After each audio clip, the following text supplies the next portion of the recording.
हे कलिंगड आम्ही काल नामांकित स्टोअरमधून आणलेलं आहे, पुण्यामधून. सो तुम्हाला दाखवण्याचा संदर्भ असा की मी जस्ट ॲज अ क्युरिओसिटी म्हणून चेक केलं. सो मला असं दिसलं याच्यामध्ये की इरुथ्रिसिन नावाचं जे फूड डाय आहे, जे फार्मास्युटिकल आणि बऱ्याच ठिकाणी वापरलं जातं, ते याच्यामध्ये ॲड केलेलं आहे. सो मी तुम्हाला आता दाखवते की तुम्ही घरी कसं टेस्ट करू शकता की यामध्ये ॲड केलेलं आहे की नाही इरुथ्रिसिन. ओके, तर मी ऑलरेडी हे चेक केलेलं आहे, त्यामुळे हे ऑलरेडी कापलेले आहेत सगळे.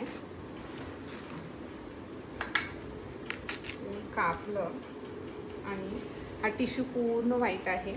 जर याच्यामध्ये काही ॲड केलेलं नसेल तर टिश्यू हा फक्त पाण्याने भिजलेला हवा, त्याच्यामध्ये कलर अजिबात येता कामा नाही. ओके, सो हे बघा, तुम्हाला हलका हे बघा, हे रेड तुम्हाला दिसत आहे का? असं एक टिपून घ्यायचं. तुम्ही कॉटन स्वॅबही यूज करू शकता.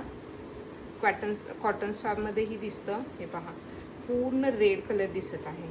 सी किती प्रमाणात त्याच्यामध्ये ॲड केलेलं आहे. म्हणजे सर्व लोकांना नाही याची ॲलर्जी होऊ शकत, पण बऱ्याचशा लोकांना ॲलर्जी होऊ शकते.